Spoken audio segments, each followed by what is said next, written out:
The unsurpassed, penetrating, and perfect truth is seldom met with, even in 100,000 myriad kalpas. Now we can see and hear it. We can remember and accept it. I vow to make the Buddha's truth one with myself. Homage to the Buddha, homage to the Dharma, homage to the Sangha.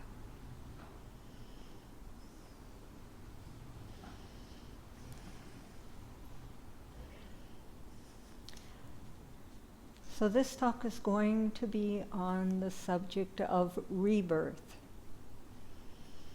As we mentioned previously, the Buddha taught all things are subject to impermanence. That includes us. We are not immortal, we are mortal. We will dissolve at some point. Buddhist doctrine teaches that karma and consciousness continue on, though not with some sort of permanent separate soul. Buddhism is unique in all the major religions of our world by not believing in a permanent separate soul that reincarnates wholly life after life or goes to heaven permanently. Instead, based on his experience, we, quote unquote, we, come back not as what was, the reincarnating of something continuous, but rather as a rebirthing of something that is not quite the same. Like elsewhere, there is a mixing and a fluidity to this teaching. And keep in mind that language does not have the capacity, language or our mind really, does not have the capacity to hold or express this fluidity, and we struggle to keep up with it. Wait until you're enlightened to understand it. Okay, so we don't have to fully understand it. Again, what comes in this talk is not a scholarly understanding, but rather an experiential way of looking at this concept. Buddhism is a religion of testing and proving, an interactive process of what we come to prove true for ourselves. Reverend Master Jiyu taught that rebirth could be understood through the analogy of the lava lamps that used to be in her den. The lava lamps were big in the 60s, but they were this type of lamp where there was fluid in the lamp. There was a tube of fluid in the lamp, and the lamp heated up the gloop that was on the bottom, and it would rise to the surface of the lamp, of the light, and then it would drop back down. And no gloop is exactly the same each time it rises. And so it's true for us. So I want to ask the question to all of you, would it be possible to hold rebirth more lightly? We are not in charge of things. That's one of the laws of the universe. Besides karma, as I mentioned, there are 5 laws, and one of them is the universe is not subject to my personal will. Again, can we relax the grip here? I get it. We hear things about Bardo, and when you die, you go into Bardo, and oh my God, all these things are going to start happening to you, and fast, and it's downright scary. But supposing we let go of that, supposing we decide we don't have to fix things, including our life and death. Suppose we can entrust to the compassion and love and kindness that we learn from our meditation. So it's helpful to think, what does rebirth mean? How does it relate to the law of cause and effect? The Buddha said we are owners of our karma, that the seeds of our actions wait for the moment, the right condition to arise, so they can sprout and come to fruition. He didn't say karma was punishment. Other people implied that, but it's not. The cleansing of karma is fundamentally neutral. And it involves us entrusting ourselves to the process, whether we know it or not. As we said yesterday, you are cleansing karma simply by sitting in front of a wall and meditating. So again, rebirth is not about judgment. And yes, stories support that view, because the Buddha saw harmful action brought terrible suffering. And the stories about that come in a linear language format.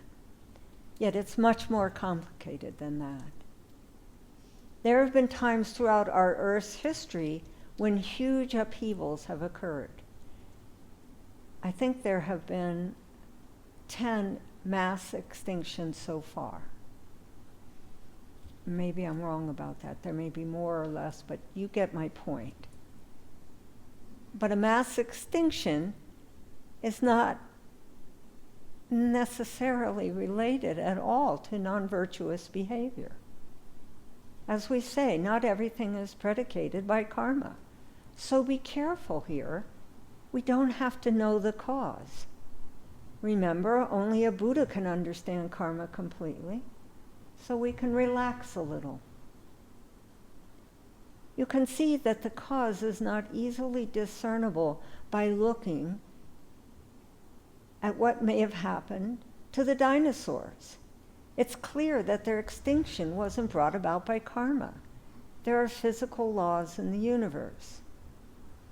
So this is something I myself have worked with. It's really important not to think we know what is going on because of good or bad karma. And really, maybe it's all neutral, and we're the ones that are saying it's good or bad. But we can see that when we do good things, we feel better, it helps others, and we can see that when we do things that are not so good, it causes harm. Still, it's very complicated. We can learn a lot from making our mistakes. That's how we get better. Does it mean that all the deaths of the Jews and others during the Holocaust was caused by non-virtuous action?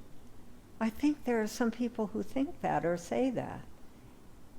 So then those slaughtered by Genghis Khan or Attila the Hun were all also caused by bad karma? If that's the case, there's an awful lot of bad karma going on. And while there is, it's not necessarily resolved in that way. I think we're simplifying something that's very complicated.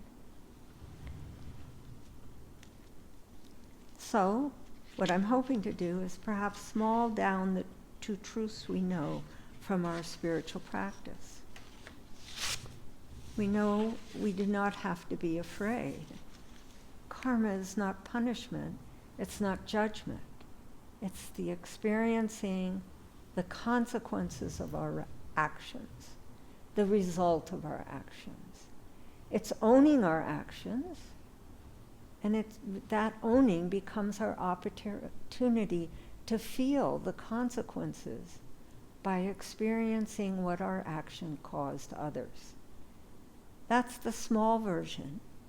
And quite frankly, that's good. If we can do that, that's great. As we know, it can be painful.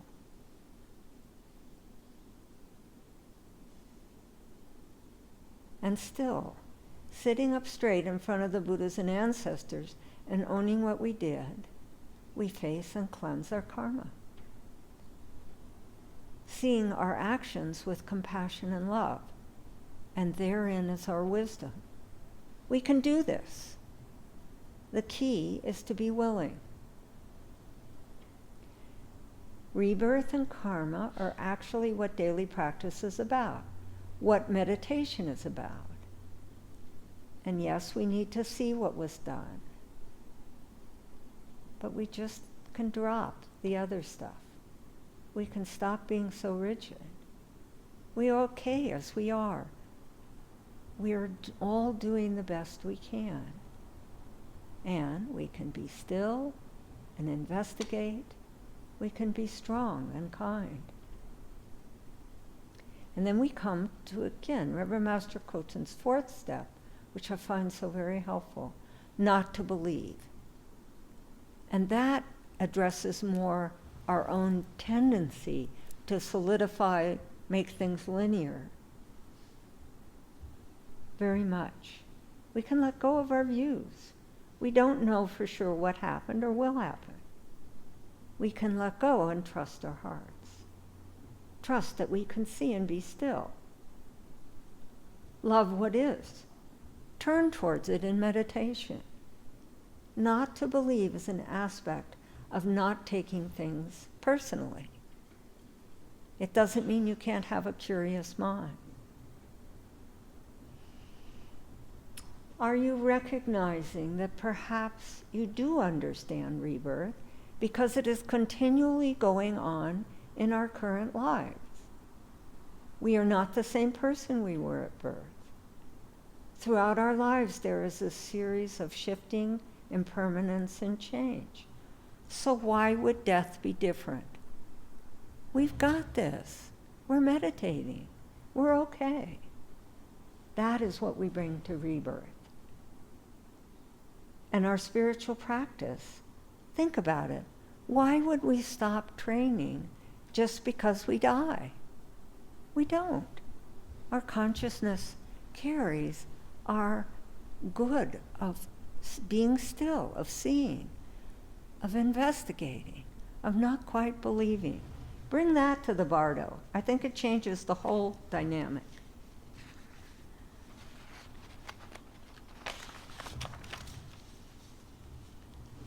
Now, this is a little bit of doctrine. The Buddha taught that there are 6 realms that we can be born in within our universe. And in Buddhist doctrine, there are multiple hells, multiple heavens. And whether you believe in them or not, you can certainly see that these realms exist here on earth. As Reverend Master Huber once said in a Dharma talk, Buddhists believe in hell and don't pretend you haven't been there. All right, so a hell realm is a place often where there is war. There's intense suffering found there. Reverend Master Koten said that without a doubt, some people live with intense suffering that we cannot even imagine. Recently, probably a year or so ago, I happened to be listening to the news, and I heard of a bombing in Palestine. It was interviewing a man, talking to a man who had been at work, and a bomb had hit and destroyed the apartment building he lived in. His kids, his wife, his parents, and all other family members were destroyed. So how does someone go on? That's certainly being in hell. And often they don't, but if they do, they can go on in a completely different direction, sometimes even for the good. We do not know what can happen here. We can offer merit and our love. If we find ourselves in conditions that are like a hell realm, we find it very hard to remember our past, our more sanguine lines. This is the way to review rebirth. And as the Dalai Lama said in the Book of Joy, he said he wanted to go to hell after he died because there are more opportunities. Doing good in hell creates very valuable karma. The thing I notice about hell realms is that we keep ourselves there by judging. The Buddha said all things are impermanent, and that can work in our favor. I think the key to the conditions of our life is to see the opportunities, be fluid and don't solidify things. Who in this world is not worthy of love and kindness. Bring it.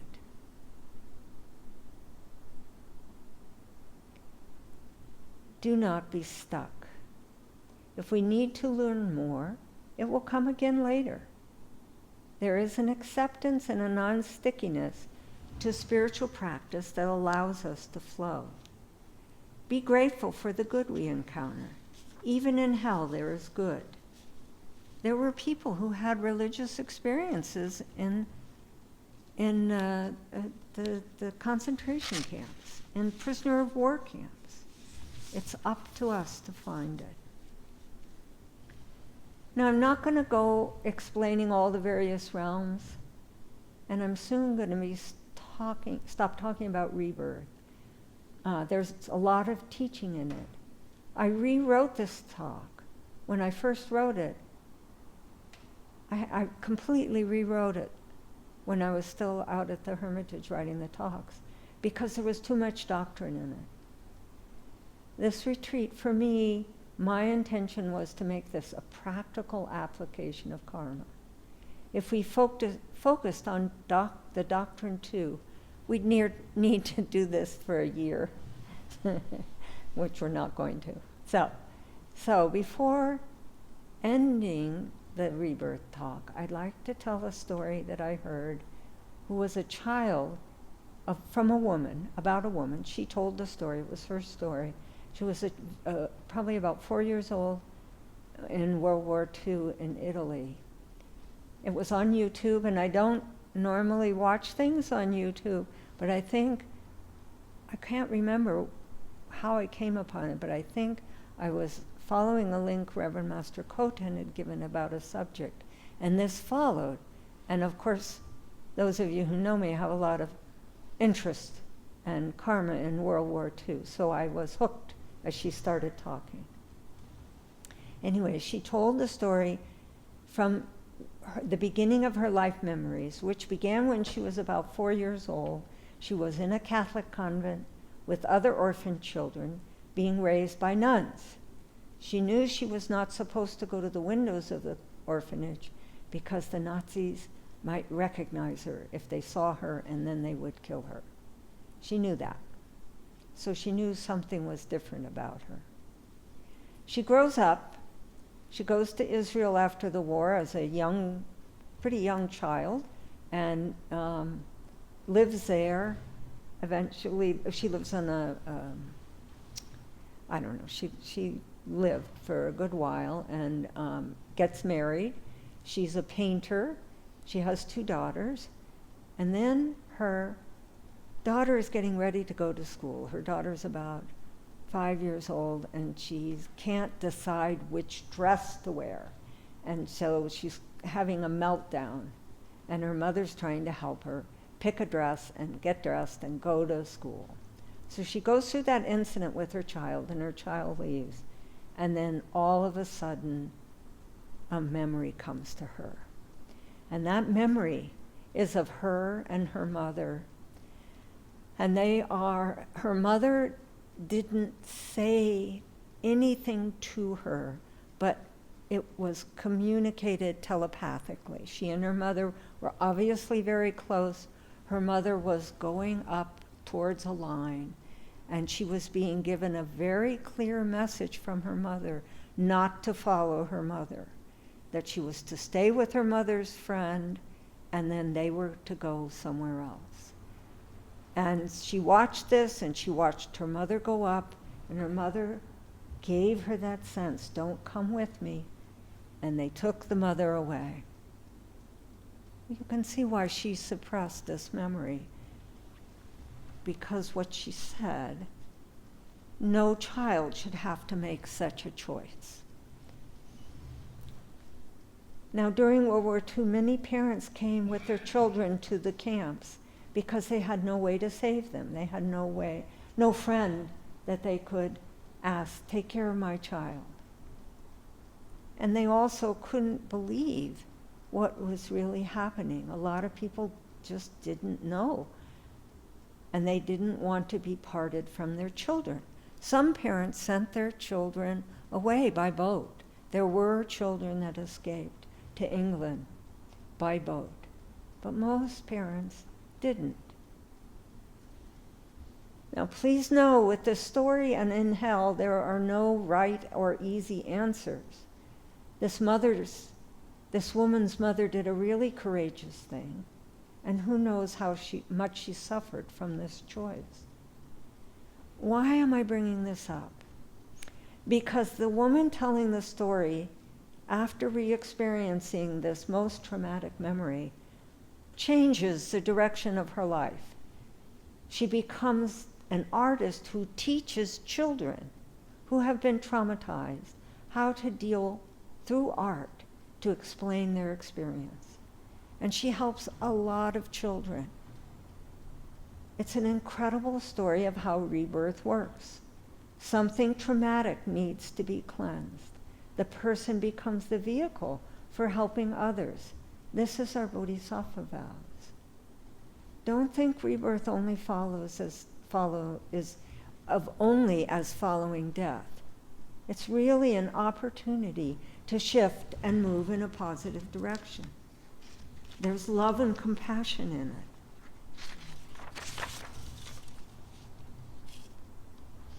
Reverend Master Khoten answered a question in a spiritual direction ceremony. The question was, what is love? And he answered, to give up the other. There is such depth and pain sometimes in doing the right thing. There is no easy answer.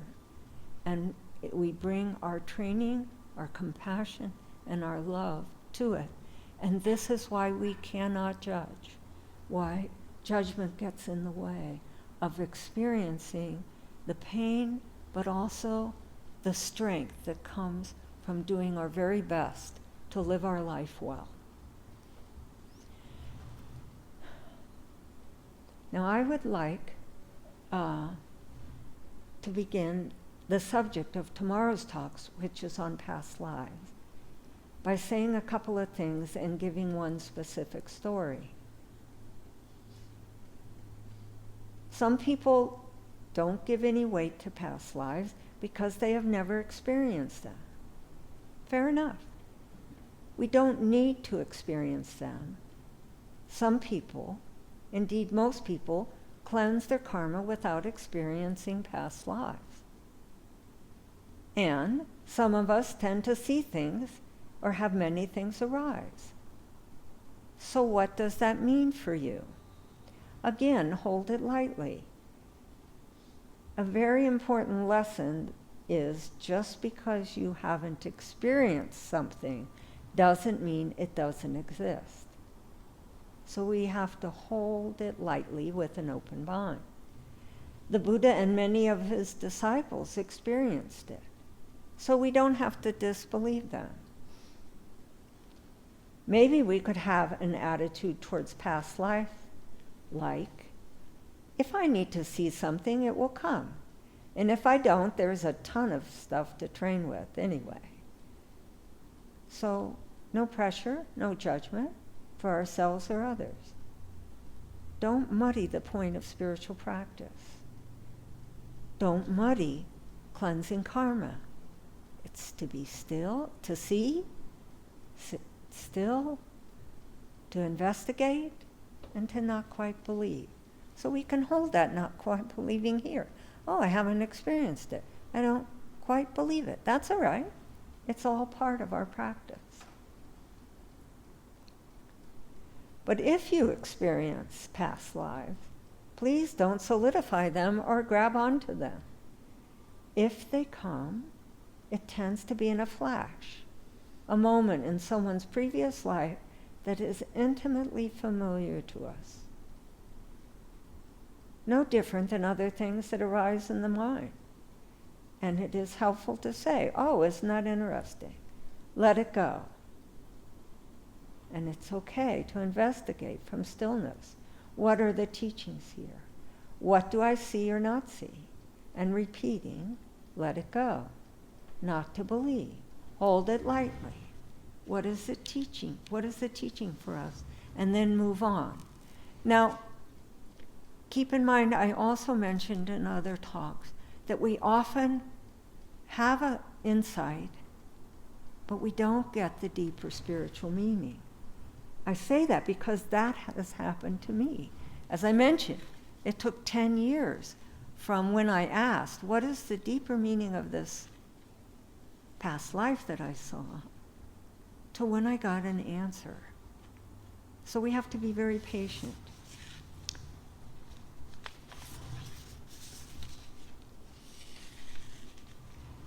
It's interesting, but in these aspects, past lives often confirm the teaching of rebirth.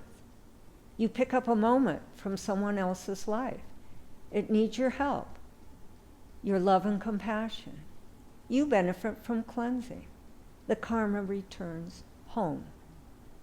And you are profoundly changed by the process. Now I'm going to tell you a story of a past life that Reverend Master Jiyu told. It was about a field marshal from World War I who had spent months trying to calm down the calling for war because he knew it would be a great cost in lives and in intense suffering. Before the war began, he was working so hard, he collapsed. He had an experience.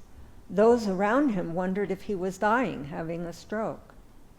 Regaining consciousness, he remembered a past life from 900 AD, in which he was a pope who had chosen to shore up and solidify the power of the church. To do that, he sacrificed the intuitive understanding of lay people by having them rely on a priest as their way to God. 1,000 years later, he sees this life. He realizes this age of materialism and turning away from religion is what he caused, and he could not stop it. Now, most of us don't have famous karma arrive, and we can all learn from it, from others, which to me is the whole point of past lives. Because we're interconnected, we can learn from each other's lessons. Most of us in our present lives have struggled with watering down the truth. Who among us does not know the karma of not keeping true to the source? In little or big ways, we all have struggled with it. For the quote-unquote best of reasons, we can sell ourselves or others short. We have a tendency to make things more palatable for others in our attempt to fix things. This is why I say, do not fix. The Buddha taught that karma teaches us to build character. We build character by looking at our mistakes, seeing uncomfortably where we were fudging things. This poor man had a rather horrific consequences, and sometimes they are. But for all of us, no matter whether it's little or big consequence, it's important to have deep compassion and sympathy for the mistakes of others. We'll continue on the subject of past lives tomorrow. Homage to all the Buddhas in all worlds. Homage to all the Bodhisattvas in all worlds. Homage to the scripture of great wisdom.